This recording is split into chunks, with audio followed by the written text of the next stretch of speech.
Thank you for joining this GCU Canyon Professional Development. My name is Dr. Rebecca Dyer, and I'm a full professor in the College of Education at GCU. This session is about discipline in special education.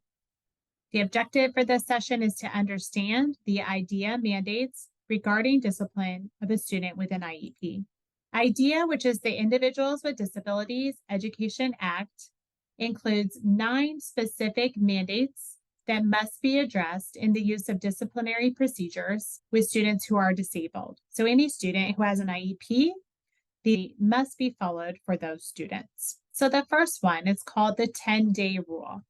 So this says that school personnel can discipline students with disabilities for the same amount of time and with the same disciplinary methods as students without disabilities, as long as a change of placement does not occur and behavior is not a manifestation of the disability. A student can be removed for up to 10 school days for each separate act of misconduct without a change of placement occurring. There's something referred to as the IAES, which is the Interim Alternative Educational Setting. At the request of a school, a hearing officer can remove a student from his or her current placement if remaining in the setting would likely result in harm to the student or others. The student can be removed for up to 45 days. However, the school can request an extension of this placement if the return of the student to the educational placement is still considered a danger. Now, the school must present something called substantial evidence of possible injury to the student or others. And there also has to be evidence of reasonable efforts to minimize this harm.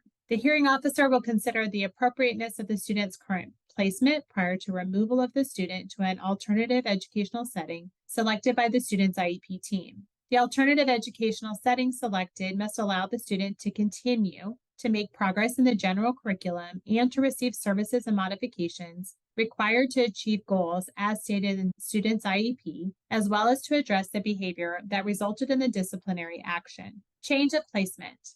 A student's educational placement is considered changed for disciplinary reason when the student is removed for more than 10 consecutive school days for a violation of school rules. A change in placement also occurs when the student is removed for several incidents that constitute a pattern based on the total number of days, which is more than 10 school days in a year, and the length of each removal and the amount of time the student has been removed or the proximity of the removals.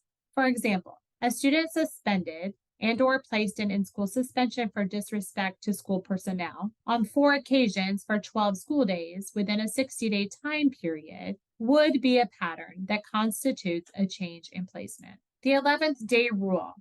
The school is now required to provide services for the first 10 days that a student is removed in a school year. During any subsequent removals for 10 days or less, schools must provide the services required to enable a student to make progress in the general curriculum and on goals stated in the student's IEP. The decision on required services is made by the school personnel in consultation with the student's special ed teacher.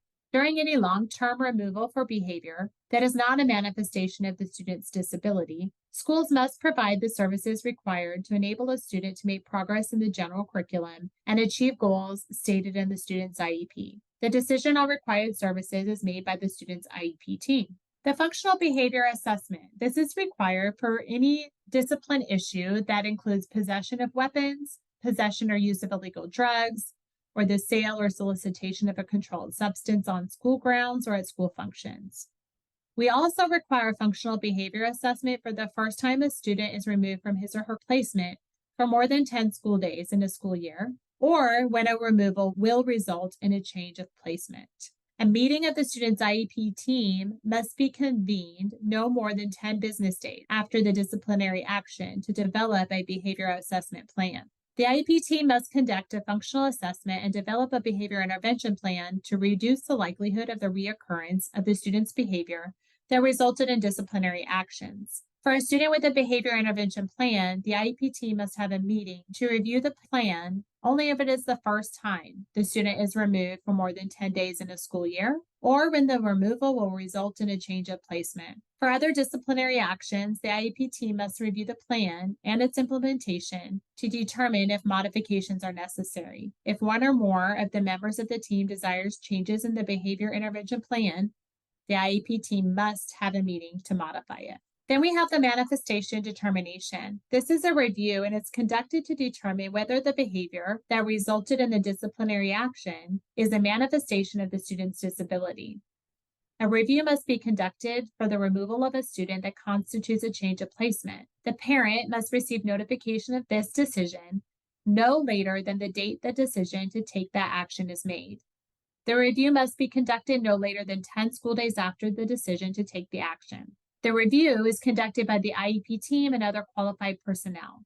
The IEP team must use evaluation and diagnostic results, information from the parents, observations of the student and the student's IEP, and current placement to determine whether the behavior subject to disciplinary action is a result of the student's disability or not. The team also must determine whether the student's IEP and current placement were appropriate, and whether services and intervention strategies were implemented consistently with the student's IEP and placement.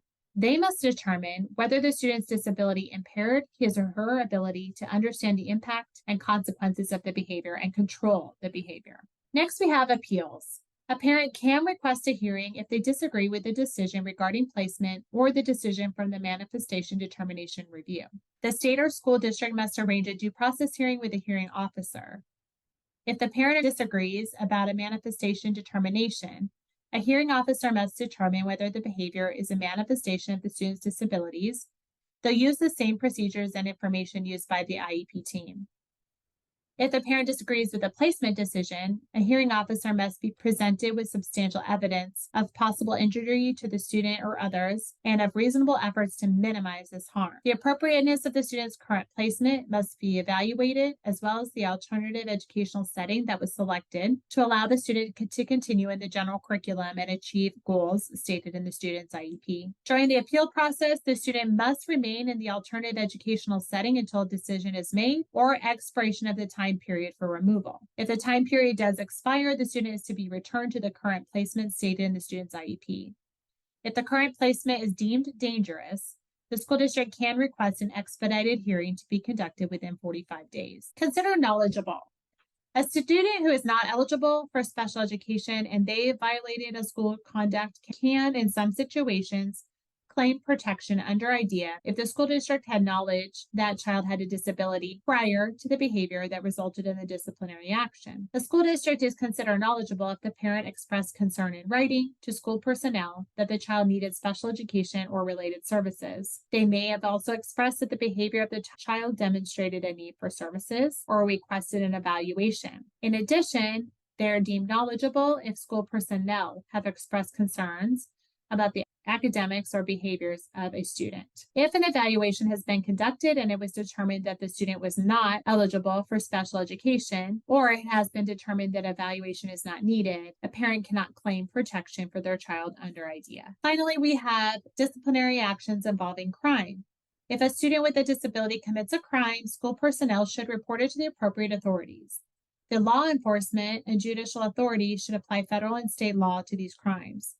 Copies of the student's special education and disciplinary records should be transmitted to the extent possible under the Family Educational Rights and Privacy Act for consideration to the appropriate authorities when reporting a crime. As a review, these are the different mandates from IDEA regarding discipline of students with an IEP. So it is important that anytime there is a behavior that warrants a disciplinary action, that all of these mandates be followed and considered. According to the Individuals with Disabilities Education Act, discipline is different for students with disabilities. So we have to ensure that they are not unfairly penalized for behavior that does relate to their disability. IDEA recognizes that students with disabilities may exhibit behaviors that stem from their individual challenges and should not be disciplined more harshly than their non-disabled peers. The law requires schools to follow specific procedures when disciplining students with disabilities, including conducting of a manifestation determination review to determine if the behavior is a direct result of their disability. By providing this distinct approach to discipline, IDEA seeks to safeguard the educational rights of students with disabilities and ensure that their behavioral challenges are addressed through appropriate supports and interventions rather than punitive measures. So as you have reviewed the mandate regarding discipline, I want you to take a moment and reflect and think about 3 things that you've learned, 2 questions you may have, and 1 thing that you enjoyed.